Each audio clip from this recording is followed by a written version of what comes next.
지금 제주경찰청이 오늘 국과수 부검감정서 일부를 공개를 했는데 목불뼈 부분 골절이 발견됐다라는 내용이 좀 있었어요. 이 목불뼈는 혀 아래에 있는 뼈입니다. 설골이라고도 일컫는데 국과수 부검 감정서에 따르면 머리뼈, 목뼈, 몸통 등에서 골절이 발견되지는 않았지만 남아있던 목불뼈 부분에서 골절이 발견된다는 소견입니다. 사실 목불뼈 골절은 외상으로도 발생할 수 있지만 극단적 선택으로도 발생할 수 있습니다. 국과수는 그 단서로서 고도 부패와 부분 백골화로 외상과 질식 등을 논하기 어렵다는 의견도 달았는데, 즉 사후 부패 과정에서 동반됐을 가능성을 배제하지 못하면서 이른 사인으로 극단적 선택을 고려할 수 있다고 감정 결과를 내놓았습니다. 예, 극단적인 선택을 한 것으로 볼 수 있다라고 얘기를 했는데, 경찰은 지속적으로 이 장모 씨 사인에 대해서 타살 가능성은 좀 낮다 이렇게 보고 있는 거잖아요. 그렇습니다. 일단 먼저 그런 발표가 나왔기 때문에 경찰이 지금 무게를 어디에 두고 있는지는 이제는 다 아실 거라는 생각이 듭니다. 네. 그런데 이 근거는 제가 생각했을 때는 스스로 사망했다는 증거가 명확하다기보다는 타살 당했을 증거가 불분명하기 때문에 이런 얘기를 하고 있다라는 생각이 듭니다.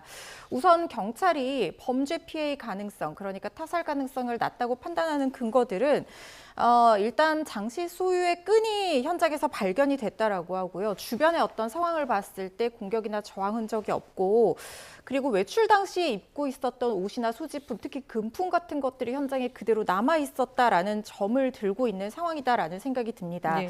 그런데 지금 시신 상태가 매우 부패가 심한 상태이기 때문에 사실 어떤 장기라든가 피부 손상이라든가 이런 부분에 대해서는 밝히기가 굉장히 어려운 상황이에요. 그렇다고 하면 특이 골절이 없는 상황에서는 치명상을 입힐 만한 외력이 없었다라고 추정할 수 있는 상황이기 때문에 스스로 사망했다는 쪽에 무게를 두고 있는 것이지, 스스로 사망했다는 확실한 근거가 있는 상황은 또 아니다라는 생각이 듭니다. 네, 확실한 상황은 아니다라고 얘기를 해주셨고, 그리고 사망한 시점과 관련해서도 어제 그 제주경찰청 브리핑에서는 집을 나간 다음 날 새벽에 사망한 것으로 보고 있다라는 이야기가 있었습니다. 이 근거가 좀 어디에 있었을까요?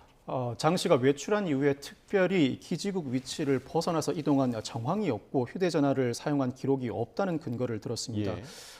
종합하자면 외부인과의 접촉 정황이나 추가 이동 경로가 포착되지 않는다는 이유를 들었는데, 이른 타살 정황을 낮추는 정황으로 보이긴 합니다만 아직까지 그 결과를 예단하기는 어려워 보입니다. 특히 집중 수색 장소를 바닷가 근처로 한 이유도 최종 기지국 위치가 한림항 인근이었다는 것인데, 추가 수색 범위를 넓히면서 야자수 나무 근처에서 장 씨를 발견하게 되었습니다.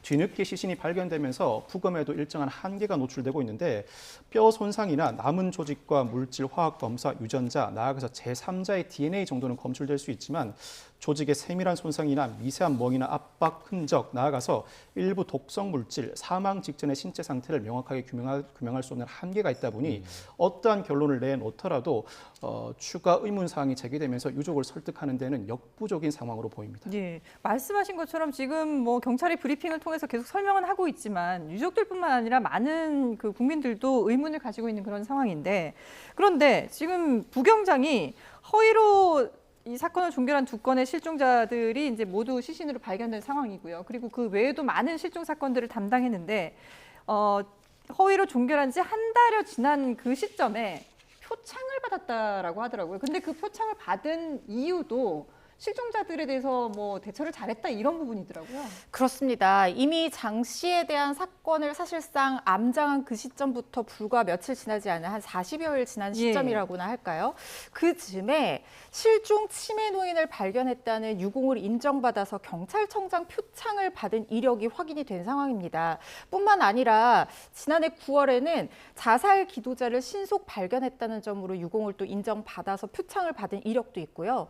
지금 뭐 비교적 가까운 시일 내에 받은 표창뿐만 아니라 2020년에는 범죄 예방 유공을 인정받아서 표창을 받은 이력, 2021년에도 경찰행정을 발전시켰다는 이유로 표창을 받았고, 2024년에는 특수절도 피의자를 검거했다는 공을 인정받아서 또 표창을 받았다라는 거예요.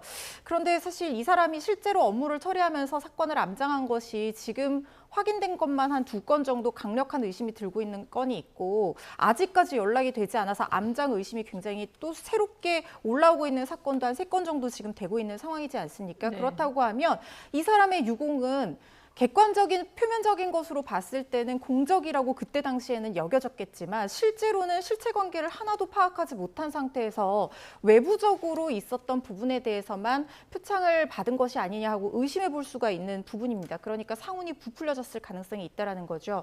이 사람이 만약에 실종 사건에 대해서 이런 식으로 암장을 해왔다라는 것을 알았다면 이런 표창은 당연히 주어지지 않았을 겁니다. 예. 그렇지만 외면적으로 특수절도 실제로 피의자 검거하는 데 도움을 줬고 실종 치매노인 발견하는 데 도움을 줬다라고 하면 그 부분에 대한 표창만 이루어졌다라는 것인데 이 표창이 실질적인 어떤 이 사람의 성과를 제대로 반영하지는 못했다라는 생각이 듭니다. 예,